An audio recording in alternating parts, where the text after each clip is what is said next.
تم میں سے جو شخص برائی کو دیکھے تو اس کو چاہیے کہ وہ اس کو اپنے ہاتھ سے روکے، اگر وہ اس کی استطاعت نہیں رکھتا تو اس کو چاہیے اپنی زبان سے روکے،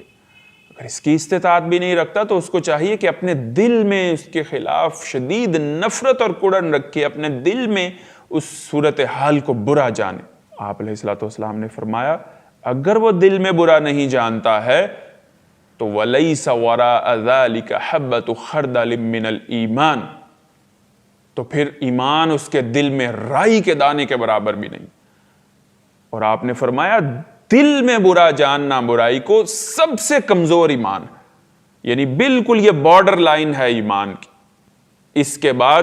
وہ خط ایمان سے ایمان کی سطح سے نیچے آ گیا کہ جو اپنے ارد گرد اور اطراف میں اپنے ماحول اور معاشرے میں منکرات کو اور اللہ کے حدوں کو پامال ہوتے دیکھ رہا ہے، نبی صلی اللہ علیہ وسلم کے اسوے اور آپ کی تعلیمات کو پامال ہوتے دیکھ رہا ہے، لیکن وہ ماحول میں رچا بسا ہوا ہے، اس کے دل میں کوئی نفرت نہیں ہے، کوئی کڑن نہیں ہے، کوئی اضطراب نہیں ہے، کوئی بے چینی نہیں ہے، کوئی درد نہیں ہے، وہ رات کو میٹھی نیند سوتا ہے۔ آپ علیہ الصلوۃ والسلام نے فرمایا کہ اس کے دل میں کوئی ایمان نہیں ہے، رائی کے دانے کے برابر بھی ایمان نہیں۔ اور ایسے شخص کی دعائیں کیسے قبول ہوں گی جب امت مسلمہ میں ایسے افراد کی کثرت ہوگی جو بدی کو دیکھ کر سمجھوتا کیے ہوئے، بدی کے ماحول میں رچے بسے ہوئے، بدی کو دیکھ کر ان کے دل میں نفرت اور بغاوت پیدا نہیں ہوتی ہے۔ تو اللہ کے نبی صلی اللہ علیہ وسلم نے فرمایا کہ یہ ایک عذاب کی شکل ہے، اور پھر تم دعائیں کرو گے تو دعائیں قبول نہیں کی جائیں گی۔ لہٰذا ہم سب کو چاہیے جھوٹ کو دیکھیں، غیبت کو دیکھیں، ظلم کو دیکھیں، بے حیائی کو دیکھیں، بے نمازی کو دیکھیں، تمام قسم کی منکرات کو دیکھیں، بدعنوانی کو دیکھیں، شادیوں میں کسی قسم کے گناہ کو دیکھیں، ایوانوں میں دیکھیں، منڈیوں میں دیکھیں، کھیت میں کسی اللہ تبارک و تعالیٰ کے حکم کی پامالی ہوتے ہوئے دیکھیں، فوجی چھاونیوں میں دیکھیں، معیشت کے اداروں میں دیکھیں، جہاں جہاں بھی ہم ہوں، اپنے اثر و رسوخ میں، اپنے دائرہ کار میں، اپنے حلقہ اثر میں، اگر ہم اللہ سے بے نیاز نہیں ہوئے، اگر ہمیں آخرت میں کامیابی چاہیے، مغفرت چاہیے، جنت چاہیے، قبر کی راحت چاہیے،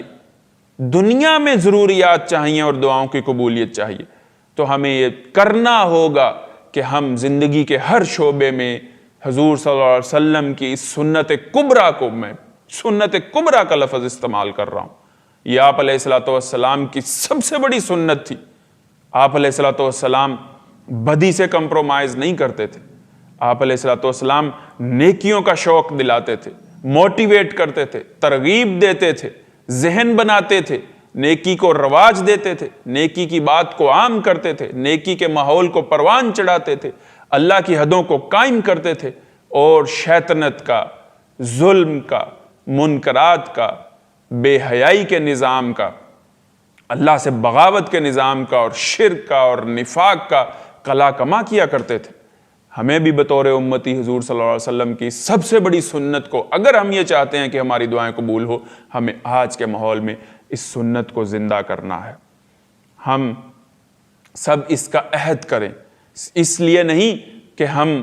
یہ چاہتے ہیں کہ ہماری دعائیں قبول ہو جائیں، یقیناً ہم سب یہ چاہتے ہیں کہ ہماری دعائیں قبول ہو جائیں، لیکن ہم اس کو اللہ تبارک و تعالیٰ کا حکم سمجھ کے اور اپنے نبی کا اسوہ سمجھ کے اور اپنی ذمہ داری سمجھ کر اس کو ادا کریں۔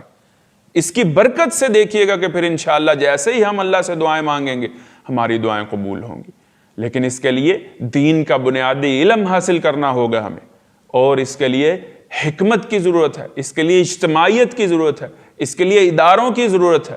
اس کے لیے علماء کا دست و بازو بننے کی ضرورت ہے، اس کے لیے آپس میں سماجی رابطے بنانے کی ضرورت ہے،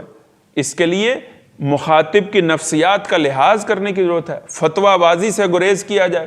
بالکل لوگوں کے سامنے کسی کو ذلیل کرنے سے گریز کیا جائے، بہت زیادہ اخلاص کے ساتھ علیحدگی میں لے جا کر سمجھایا جائے، اور حکمرانوں تک بھی جہاں تک ہو سکتا ہے اپنی بات کو پہنچانے کی کوشش کی جائے۔ اگر ہم ایسا کرتے رہیں گے تو انشاءاللہ اللہ سے دعا ہے کہ اللہ تبارک و تعالیٰ اس کام کو ادا کرنے کی، اس فریضے کو ادا کرنے کی توفیق عطا فرمائے، اور اس کی برکت سے امت مسلمہ کی دعاؤں کو قبول و منظور فرمائے۔ وآخر دعوانا الحمدللہ رب العالمین۔